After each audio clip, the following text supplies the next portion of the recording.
দিচ্ছেন, কেমন লাগছে প্রথম অনুভূতিটা আপনি বলুন? খুবই ভালো লাগছে যে আমি এত বছর ভোটার হয়েও আজকের হয়তো নিজের ইচ্ছায় ভোট দিতে পারবো। সন্দেশখালীর মা আর বোনেরা আজকে নিজেদের ইচ্ছে ভোট দিতে পারবেন? অবশ্যই অবশ্যই কত বছর পর ভোট দেবেন আপনার অঞ্চলের ভোটাররা? দেখুন, এর আগেও আমরা বুথে গেছি দুই একবার ভোট দিতে, কিন্তু ভোট দিতে পারিনি। ওনারা নিয়ে নিয়েছে। আর আমাদের তো কয়েকবারই ভোট দিতে যেতে হয়নি, বাড়ির থেকেই আমাদের ভোট হয়ে গেছে। তা আমি প্রথম 2024-এ ভোট দেব, আর সেই আশা নিয়েই যাচ্ছি।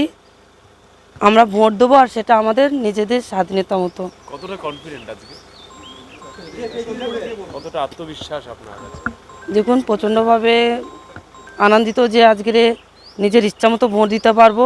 আর আত্মবিশ্বাস বলছেন, আজকের এই বসিরহাটের মানুষের আশীর্বাদে আমি 100% আশাবাদী, আত্মবিশ্বাসী। রেখা, গতকাল রাত থেকে বেরমুজুরে আবারও শুরু হয়ে গিয়েছে ঝামেলা, সেখানে বিজেপি কর্মীদের ভয় দেখানোর একটা অভিযোগ উঠে আসছে, কি বলবেন? পুলিশ সেজে। দেখুন, এটা অবাস্তবিক কিছু নয়। আপনি গেছিলেন আমার ওখানে, যে আমার বাড়িতে কিভাবে রাতের অন্ধকারে পুলিশ গিয়ে কিভাবে আমাকে মারার চেষ্টা করেছিলেন। আর এটা তো নতুন কিছু না, এটা তৃণমূলের চক্রান্ত। আশা করছি 4 তারিখের পরে ওনাদের নিশ্চয়ই পতন হবে। মহিলাদের মারধর করা হয়েছে, বিভৎস, বিভিন্ন জায়গায় ক্ষতচিহ্ন, মারধর করা হলো মহিলাদের রাতের অন্ধকারে। প্রত্যেকটা মারের জবাব সাধারণ মানুষ নেবে। আজকের মানুষ দেয়ালে পিঠ থেকে গেছিলো বলে আন্দোলন বার করেছিলেন।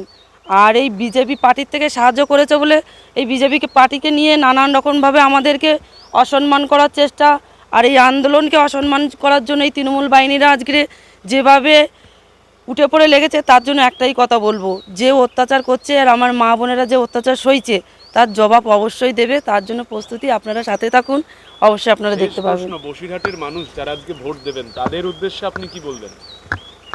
তাদের উদ্দেশ্যে একটাই কথা বলবো,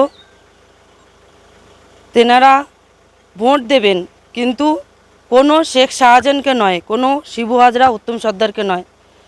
আমি চাইবো নিজের ইচ্ছা মতো ভোট দিক, নিজের মন যাকে চায় তাকে ভোট দিক, কিন্তু কোনো দেশদ্রোহীকে, কোনো গুন্ডা বাহিনীকে এই ভারতবর্ষে না আশ্রয় দিক, না প্রশ্রয় দিক। আমি এটাই চাইবো ওনাদের কাছে। ধন্যবাদ।